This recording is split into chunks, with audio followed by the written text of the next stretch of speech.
congresista Muñante, Alejandro Muñante, para hablar justamente, para empezar, ¿no? ¿Cómo está? ¿Cómo está? Buenos días. Buenos días. ¿Mantienen ustedes tres comisiones? Dos comisiones. Sí, por el cuadro proporcional nos corresponden 2 comisiones y son las mismas que nos dieron el año pasado. Y digo dieron porque nosotros no participamos de la mesa de negociación. Siempre nos excluyen de ese tipo de decisiones. Así que nosotros llegamos al día de la repartición ya con lo que nos dan, ¿no? Claro. Algo que, bueno, ellos han decidido que sea así. Sin embargo, más allá de que sean 2 comisiones consideradas pequeñas, hemos sabido sacarle lustre. Por ejemplo, el año pasado hemos aprobado la Ley General de Turismo, ¿no? Donde innova, por ejemplo, trayendo esta nueva figura de las zonas especiales de turismo, ¿no? Así como las zonas francas, ¿no? Esta vez estamos hablando que también para el sector turismo también exista cierta incentivos, ¿no? Para la inversión turística. Y bueno, eso se ha aprobado este año y ha contado incluso hasta con el respaldo del gobierno. Así que esperemos que este año, aun cuando sean elecciones, podamos también hacer un buen trabajo en ambas comisiones. Son las comisiones de para el Mujer y Comercio Exterior y Turismo. Comercio Exterior. Quiero aprovechar también para preguntarle acerca de lo que está hoy en discusión, ¿no? Esta tensión diplomática generada por Gustavo Petro en la zona de frontera con nuestro país. Claro. ¿Cuál es su posición? ¿Qué opinión tiene? Bueno, nosotros hemos respaldado las 2 mociones que ayer se han presentado en el Congreso, precisamente aprovechando esta sesión del Pleno. Creo que era oportuno que como Congreso también exista un pronunciamiento y nosotros rechazamos categóricamente las declaraciones del señor Petro y de quienes lo han secundado y reafirmamos nuestra soberanía sobre la isla de Santa Rosa. Es territorio peruano, siempre lo ha sido, hace más de 100 años, con protocolos y tratados incluidos, así que yo creo que ahí no hay ningún tipo de disputa ni discusión. ¿Y usted está de acuerdo con cómo viene el gobierno manejando la situación? ¿Tendría que ser más enfático? Sí, yo creo que esto sirve para poder reflexionar sobre la presencia del Estado en la zona fronteriza de nuestro país. Esto ha traído a colación un terrible problema, que es el abandono, ¿no? El abandono de estos sectores que, debo decir, conociendo un poco esta zona, que muchas veces la misma población tiene hasta doble nacionalidad. ¿Por qué? Porque para acceder muchas veces a servicios de educación o salud tiene que tener el DNI colombiano o brasileño. ¿Qué tendría que hacer el gobierno en estos momentos? Que dicho sea de paso, no tenemos al canciller en el Perú y tampoco a la presidenta. Sí, justo, ¿no? Justo. Creo que Petro sabía que iban a viajar, por eso que hizo estas declaraciones. Pero yo creo que hay que hacer 2 cosas fundamentales. Primero, reforzar la presencia del Estado en estas zonas fronterizas, toda la zona fronteriza del Putumayo. ¿Cómo se refuerza? ¿No? ¿Militarmente, dice usted? Militar y, por ejemplo, llevar las digamos, las instituciones más básicas, ¿no? Salud, como corresponde, colegios. Hay una enorme brecha. Por ejemplo, hemos estado en Iquitos hace 2 semanas haciendo un estudio de la realidad nacional y podemos decir que en estas zonas fronterizas, por ejemplo, existen 60 colegios primarios, pero solo 14 secundarios. La pregunta es, ¿a dónde se va esa población estudiantil que luego pasa a la secundaria? Muchas veces, lamentablemente, caen en las economías ilegales. Sí, claro. Ahora con el reforzamiento de la presencia del Estado y también, por supuesto, hay que fortalecer nuestra capacidad armamentística, ¿no? Nos hemos dado cuenta, en frente a esta situación, que las Fuerzas Armadas de nuestro país no están preparadas para afrontar un conflicto. ¿No estamos preparados en estos momentos? No estamos preparados. Tenemos equipos obsoletos, incluso tanques que se compraron en la época del señor Velasco, ¿no? Y hoy en día recién estamos viendo la necesidad de reforzar nuestra Fuerza Aérea, ¿no? Y eso todavía, la compra de esos nuevos aviones, todavía van a llegar acá en los próximos 5 años.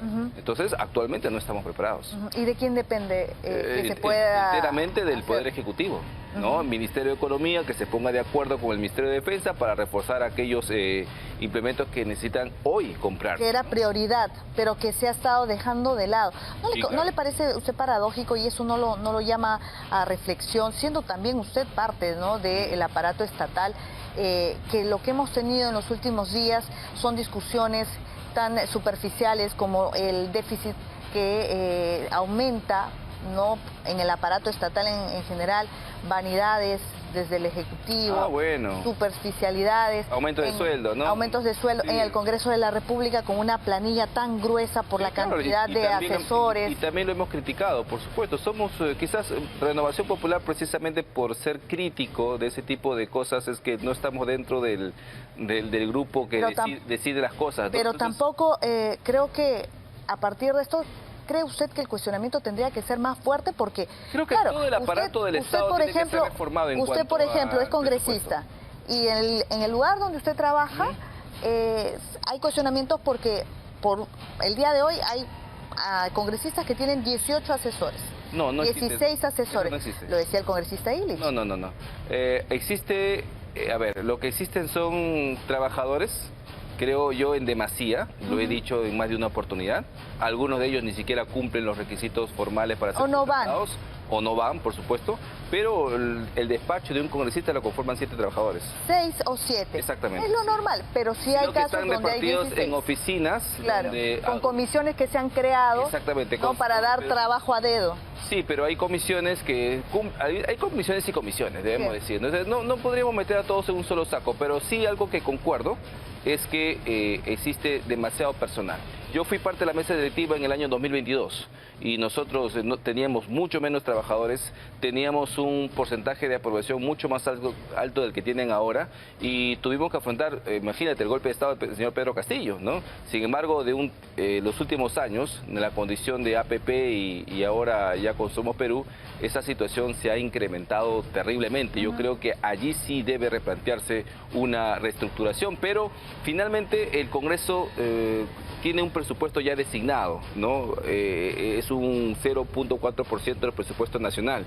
Sin embargo, el gran grueso, que sí lo maneja el Ejecutivo, donde sí está destinado para hacer hospitales, para hacer colegios, e incluso para reforzar nuestras Fuerzas Armadas, lamentablemente no se está manejando adecuadamente. Claro, a eso iba, ¿no? Porque si bien es cierto, no hay un solo problema, sino que todos son parte del problema.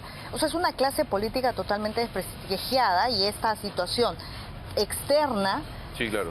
nos desnuda, claro, y los sorprende a ustedes, ¿no?, como funcionarios públicos distraídos en cualquier cosa, ¿no? En tanto por Palacio de Gobierno están en los Rolex, en las cirugías, en los viajes, en el Congreso de la República gastando el dinero de todos los peruanos y algunos parlamentarios cargándose el país sin ninguna vergüenza, ¿no? Con trabajadores a dedo, con denuncias que tienen varios de sus colegas y no digamos con algunos de sus colegas que en lugar de estar pensando en una labor legislativa, están condecorando pues a la Dayanita. Bueno, debo admitirlo, pero también debemos precisar que en el Congreso de la República pues existen diferentes bancadas con diferentes ideologías. Al menos nosotros tenemos una posición clara con respecto a la austeridad que debe haber en el Estado. Yo he sido uno de los congresistas, por ejemplo, que devolvió el bono de los 9.900 soles, porque siento que consideré que esa situación no era dable en un país donde hay tantas necesidades, y hemos criticado además de manera partidaria la manera de cómo se reparte el presupuesto y el gasto corriente que se aplica en casi todas las instituciones del Estado. Hemos sido muy críticos de las consultorías, ¿no? Hemos sido muy críticos de la publicidad estatal, etcétera, etcétera. ¿Usted votó que hay que reestructurar el gasto del Estado. ¿Usted votó por Gerí? No, yo no voté por Gerí, yo voté por el congresista Cueto, en la bancada completa de Renovación Popular. Ahí sí se llegaron a poner de acuerdo. Sí. Permítame preguntarle, porque usted también preside esa comisión que se ha creado justamente para investigar este contrato lesivo. El acuerdo. Del acuerdo entre Odebrecht y el Estado peruano. Así es. ¿No? ¿Cuáles son algunas de cómo va el avance de las investigaciones? Bueno, ¿cuáles son algunas de las conclusiones a las que van llegando? Yo creo que bastante bien, por eso es que nuestros detractores se han puesto bastante nerviosos y han apelado incluso a los ataques personales, ¿no? Entonces, si no estuviesen haciendo un gran trabajo... por la presencia de el fiscal no solo de él, sino de lo que que está hablando el señor Gorriti, hoy me está dedicando más de una columna, no está saliendo en diferentes medios como nunca, ¿no? Señor Él ha sido Gorriti citado. ha sido citado. ¿Lo van a citar de grado o fuerza? Lo volveremos a citar. Eso no lo puedo adelantar porque finalmente no es una decisión que solo me compete a mí. Pero si no va a la primera, no va a la segunda citación. Por eso, si no va a la primera, y si consideramos nosotros que es necesario volver a invitarlo, se aplicarán los apremios legales y ahí está en la ley y en la Constitución los apremios. Ahora, yo quiero aclarar y aprovecho tu programa para decir que no lo estamos invitando al señor Gorriti en su calidad de periodista. A nosotros no nos interesa saber sus fuentes. No le vamos a preguntar sobre un reportaje o sobre un porque él dice, no todo está en las publicaciones de... Sobre eso no le voy a preguntar ni una sola pregunta. Lo que yo le voy a preguntar es sobre aquellas menciones que han hecho fiscales y exfiscales sobre su presencia en el Ministerio Público. ¿A qué cree que le teme? El señor Pablo Sánchez lo ha mencionado, el señor Hamilton Castro lo ha mencionado, el señor Villanueva lo ha mencionado, la señora Nora Córdoba lo ha mencionado. Hasta el señor Domingo Pérez lo ha mencionado, incluso ha hecho remembranza de sus reconocimientos internacionales. Entonces, yo creo que sobre esa situación cualquier comisión investigadora en un país decente, si mencionan a un mismo personaje más de una vez, obviamente nuestra obligación es investigar. ¿Usted cree que hay algo más detrás de esta negativa de asistir? Por supuesto, yo creo que hay un temor allí a que se le hagan las preguntas incómodas que por supuesto ni Rosa María Palacio ni el señor Jaime Chincha se lo van a hacer, ¿no? ¿Cuáles son estas preguntas? Bueno, por ejemplo, ¿por qué tuvo la atribución de llamar al señor Pablo Sánchez, ¿no? En medio de una diligencia fiscal en el IDL Reportero? ¿A qué temía? ¿Qué cosa escondía en estas oficinas? O como por ejemplo preguntarle sobre lo dicho por el señor Villanueva, ¿no? De que se había reunido en más de una oportunidad con fiscales de la Nación y con fiscales como el señor Hamilton Castro, que en ese momento lideraba el equipo especial Lavajato, ¿no? Son cosas naturales que se han dicho en la comisión, no nos estamos inventando nosotros. O sea, el señor Hamilton Castro ha dicho que el señor Pablo Sánchez le pidió que se reuniera con Gorriti en la oficina de Pablo Sánchez. Entonces, si eso no les parece preocupante, entonces ¿en qué país estamos, no? Hablamos también de lo que fue la presentación del fiscal José Domingo Pérez. Claro. Los funcionarios públicos tienen que rendir cuentas. No solo funcionarios, cualquier ciudadano de este país, y ahí se equivoca el señor Gorriti. O sea, la Constitución en el artículo 97 dice que cualquiera que es invitado tiene que comparecer con los mismos apremios que tiene un poder judicial, ¿no? Entonces, no solamente es un funcionario público el que tiene que comparecer, sino también cualquier ciudadano de este país. Lo que pasa, claro, él hace ver como que lo están citando en su calidad de periodista, y no, claro, hay un tema de también no revelar las fuentes, ¿no? Hay el secreto profesional. Entendemos perfectamente el secreto profesional. Soy además un congresista que ha sido muy respetuoso de la libertad de expresión. Todas mis votaciones, cuando se ha querido limitar o restringir la libertad de prensa en el Congreso, todas mis votaciones han sido en contra. O sea, no soy un defensor de la libertad de prensa de palabra, sino en los hechos, con mis votaciones. Entonces, obviamente no lo voy a traer al señor Gorriti para que revele sus Congresista Muñante, de por medio hay un tema también de control parlamentario, ¿correcto? Ustedes estuvieron la vez pasada en este grupo de trabajo al fiscal José Domingo Pérez. Sí. ¿Hay consecuencias legales, digamos, para un fiscal que como funcionario público no quiera rendir cuentas? Bueno, si es que no rinde cuentas, si es que va y no informa o es renuente o torea las preguntas como criollamente se dice, nosotros lo haremos saber en nuestro informe final, ¿no? Donde plantearemos conclusiones y recomendaciones. En nuestras recomendaciones podría plantearse, por ejemplo, la necesidad de hacer una investigación, de hacer una denuncia penal, de iniciar una investigación administrativa, etcétera, etcétera. ¿A qué cree que le teme el fiscal Domingo Pérez? ¿Por qué tanto hermetismo en torno a este acuerdo de colaboración? Bueno, mira, hemos recibido a ex procuradores y procuradores del Estado. Por ejemplo, una de las cosas que me parece sumamente importante y que tal vez no es del interés de esta prensa que ha salido a atacarme digamos, de manera articulada, es lo que dijo pues el procurador de la SUNAT, ¿no? Que señaló que ellos, después de haber escuchado un informe periodístico sobre Odebrecht y sobre su falta de el cumplimiento de las leyes tributarias, ellos hicieron un plan contable y detectaron pues que Odebrecht había cometido defraudación tributaria. Ellos plantearon la denuncia como corresponde y es el equipo especial Lavajato quien archiva todas esas denuncias, a pesar de que existía una pericia contable, según lo que menciona el procurador de la SUNAT. ¿Cuánto fue el perjuicio del Estado? Se calcula que habrían sido más de 500 millones de soles. Entonces, eso nos parece sumamente preocupante. ¿Por qué el acuerdo de colaboración eficaz se cerró solo en 4 obras cuando habían muchas más denuncias de por medio que bien pudieron considerarse en el acuerdo y que podría haber ampliado la reparación civil en favor del Estado peruano?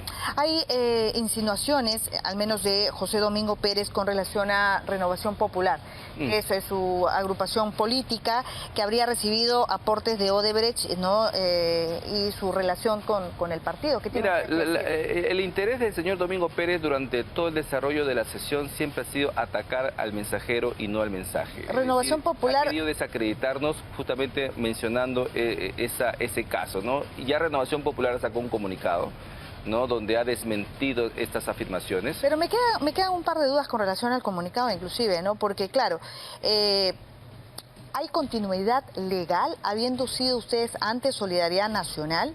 A ver, el partido pasó por una refundación en el año 2020, ¿no? Quienes estuvieron investigados por esos supuestos aportes son gente que ni siquiera está ya en el partido, ¿no? Han hecho su propio partido, como el señor Luna Gálvez.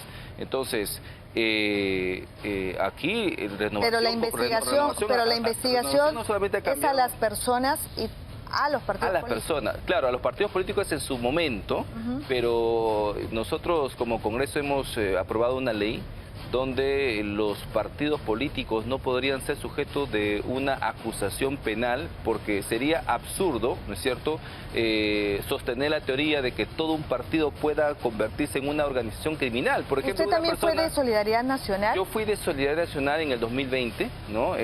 Yo traté de participar en los comicios electorales del año 2020, me excluyeron por un recibo de honorario, no llegué a postular formalmente. Y de allí cambió. Claro, porque lo que se ha... Pero lo que sí debo aclarar porque se ha conocido que, permítame, ¿no?, que le hablaba yo de continuidad legal, porque no solamente es el cambio de nombre, sino que el RUC todavía lo mantienen como lo tuvo Solidaridad Nacional, ahora es el mismo que tiene Renovación Popular. No conozco ese detalle, pero entiendo que todos los estatutos, los líderes, los dirigentes, todos son nuevos, y hay mucha gente nueva que se ha afiliado, ¿no? O sea, sostener la teoría de que un partido es una organización criminal, es decir, que cualquier ciudadano que se afilia considerando que tiene que el ideario de este partido lo representa, se afilia y inmediatamente pasa a ser parte de una organización criminal, es absurdo, ¿no? Es absurdo. Si hay personas que cometieron vicios, irregularidades o delitos, se le tiene que investigar a las personas, no se puede irradiar a toda una organización de más de 4.000, 20.000, 40.000 miembros. Ok, ahora, claro, lo que pasa es que es el mismo cuestionamiento que se hace en su momento para Odebrecht, ¿no?, cuando cambia de nombre. Es un poco, quiero limpiarme del pasado pero con una nueva cara. Una empresa que sí maneja activos, tiene cuenta corriente, es muy distinto a un partido político que es una personalidad jurídica sin fines de lucro. Pero ahora bien, el señor Domingo Pérez acusa a Renovación Popular y otros partidos de recibir dinero de Odebrecht y por tanto no tienen, según este argumento, ninguno de la comisión tendría, digamos... Es una manera que tiene para a usted deslegitimarlo, exactamente, ¿no? Y yo le hice recordar al señor Domingo Pérez que él también está investigado en más de una carpeta fiscal. Por ejemplo, una de las denuncias es por el enriquecimiento ilícito, precisamente. Que no responde tampoco a la prensa, ¿no? Y la pregunta que le haría entonces, bajo ese mismo argumento, bajo esa misma lógica, ninguno de sus investigados tendría que acudir ante él porque simplemente está delegitimado por tener denuncias. Es absurdo porque a él le asiste el derecho a la presunción de inocencia, igual como le asiste a cualquiera de sus investigados. Pero además, valgan verdades, el Congreso de la República desprestigiado, con baja popularidad y tal, es una institución, ¿no?, que sobre todo siendo funcionarios públicos tienen que respetar, ¿no? Y si son llamados tienen que responder, son funcionarios públicos que tienen que rendir cuentas.